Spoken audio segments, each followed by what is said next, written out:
Younger people are now things like spinning wheels and carding tools, oil lamps, those things that you consider natural part of the old life in Canada. They don't mean much to them anymore.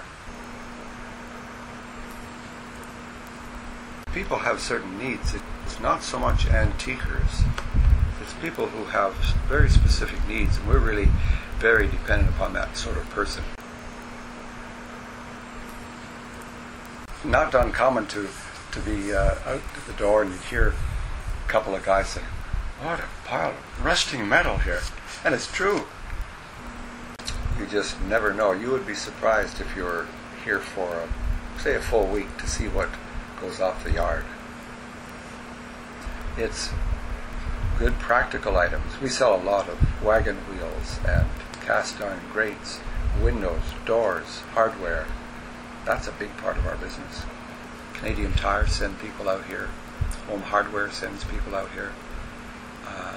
Lee Valley and Ottawa have sent many, many people out here.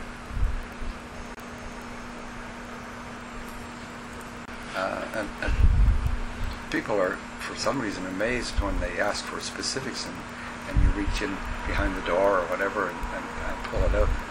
Man, but it's 47 years of it, so it shouldn't be that surprising, but people do find it that way.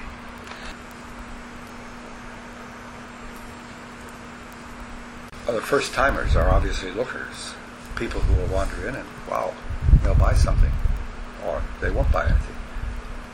But many of them come back then later and realizing, gee, I bet those folks have such and such.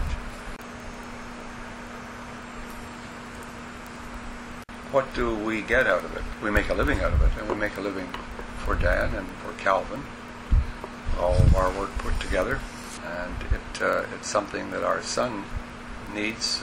He needs to be active and have something practical and worthwhile to do and to help with. The rest is, somebody comes in and asks for something like a pair of hinges or a key for their lock. They can't get their cabinet open, whatever it be. If we can sail down cellar and pull up the right thing, it's very satisfying. And that happened almost hourly, something like that. That's what makes it worthwhile.